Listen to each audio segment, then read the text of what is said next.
Looking at women in pornography in this section. Rona, why is it that you wanted to take time out of the special to focus on this subject? Well, the pornography industry is one that has always fascinated me, and there are two recent statistics that have really caught my eye. Number one, this is an industry that is now grossing annually $3 to $5 billion a year. That's what they say. The police say even more so. And number two, according to a recent survey, 60% of those people buying pornographic material today are women. And women today are not only the stars of pornography, but they are also writing and producing. And that's why I decided to send Rob out to investigate pornography. And Rona, make no mistake about it. The plot remains the same, pure sex. However, women are revolutionizing what was once strictly a man's domain, adult films. Okay, let's cut. Oh, boy. No? I like it. We'll do another one? And so, what do you do? Another one? One more. Okay. One more time? Okay. This will be the one. Okay. A pornographic video is being shot. This movie contains no violent acts against women. The male lead was chosen by starring actress Ginger Lynn. So was the director. The screenplay was written by a woman. The adult film industry is in the midst of a revolution. Why? Because your local video store has replaced your local X-rated movie theater as the main marketplace for porn. And according to recent surveys, women have replaced men as the main customers. The 8th Annual Erotic Film Awards. As a result, the porn industry is getting sanitized, glamorized, feminized. They're buying the X-rated tapes, they're taking them home, they're bringing them home in the sense as boxes of chocolates and Valentines to their husbands and showing them to them, and they feel comfortable buying tapes made by women. The old formula films, as we once knew them, dictated by men, largely to men, is falling by the wayside. Sultry, sensual, scintillating, sensational Seika. Seika is at the forefront of porn film feminization. She commanded $15,000 just for this award's appearance. She also commands production, casting, direction, editing, and marketing of her films. I get the whole ball of wax. The lady appears to be trembling light.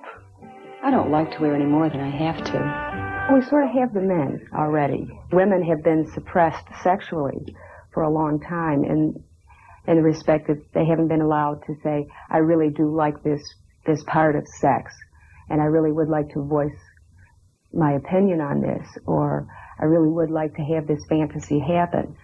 So now they're able to do that. They're able to do that because they've developed a star system. And those stars of the bedroom VCRs have hurt the adult movie theater box office. We're the last of the individual entrepreneurs. We're the last of the great free thinkers. So whether they're male or female, if they can make it, I'm all for them. God bless them. The porn industry remained a man's arena for more than 100 years. In 1896, Thomas Edison unveiled the moving picture. In 1896, Edison also unveiled what would be called the stag film. This hot little number he called the Kiss. For years to come, as in the 1926 movie The Girls of Loma Loma, porn prospered. By the early 50s, blue or French films were done on Super 8, but very little about them could be described as super. All that has changed. I have the girl next door as the image that Ginger Lynn gives. Ginger Lynn is 23 years old and represents the newest generation of porn queens. Women are watching the films. Women want to see more of the tease, the turn on, the lead up, the story. They don't want to just see, hi, nice to meet you, let's do it. This is Ginger.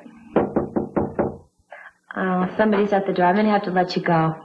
I need help.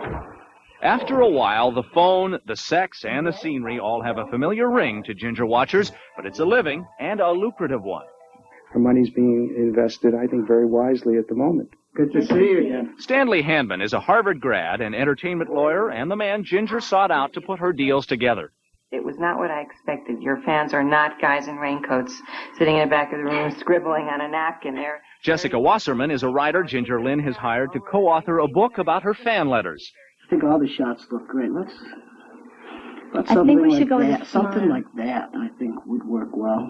Steve Hirsch is in charge of Vivid, the company that had a one-year, 12-picture deal with Ginger.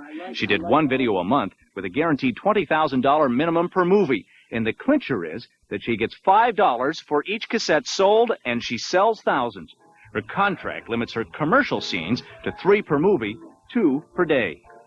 Commercial are the sex scenes. Right. Doing it. Is this a commercial scene? No, it leads into a commercial scene. Is this the first one that we do? Oh, yeah. Compare this to a 50s Super 8. This is a pre-production meeting. Ginger Lynn is shooting 2 videos in 6 days, and it gets confusing. It's not on page 3 in mine. Yes, you're looking at Ginger and Spice. You're at Ginger and Spice. You're in the wrong movie. Next movie. Thanks a lot. What does your family think of what you do? I know it's hurt them in different respects. I'm their little girl. They love me. I mean, no one wants their child to be an adult film star, I don't think. But they don't. They're not ashamed of me. We have the foursome with Ginger, Cyril, Laurel, and Buck. We're on location, secret location, an hour's drive from Los Angeles. Shot in less than a week for less than $22,000, each of Ginger's new home videos will bring in $250,000 in a matter of months. Guys tend to be so basic, you know, and they can do cops and robbers and all these kinds of good things, and they kind of go right for the get-go. And I think as a woman, we play with a little more tease and perhaps a little more magical characters and perhaps just a little cuter, you know. All right, so get yourself tweaked up, stand by. In porn production, that's a signal for men in the video to get ready to work. Ginger, how do you feel about what you do? It's something that I've learned from. It's a stepping stone, and I'm ready to move on to bigger and better things. I'm not ashamed of what I've done. May have been a mistake. I'll find that out in the years to come. But I will never be ashamed of what I've done. Ginger Lynn represents the all-American girl. But even with women making such important advances in the industry, the porn business is not a field for the wide-eyed. There are persistent reports of organized crime influence in some areas of distribution. Shooting an X-rated video is still a crime in many areas of the country. However, Ginger Lynn, Seika, many others are changing not only the look, but the business of adult films. And never will it be a man's monopoly again. They better work a lot harder, because I think women are on the rise in this industry. Lisa and Rona, though, a couple of points that we really should make. For most of the people in this business, it is not glamorous. Also, porn or X-rated films or adult films, a very, very complicated issue. We're just really dealing with one small segment of it here. But the point we wanted to make is that more and more women are getting involved in behind the scenes and in stardom and in manipulating what's going on in that business. Couldn't help but think as I talked to Ginger Lynn, she wanted to be a legitimate actress. She doesn't want to be an X-rated actress anymore. I think, wow, can she make that transition? What do you think? There's been very little precedent set for that, Rob, and not even Linda Lovelace or Marilyn Chambers have succeeded in going from that particular field into the so-called legitimate screen business. To me, it is a bridge to nowhere. Interesting report. We're going to make quite a big transition here, folks. Hang on, because we're going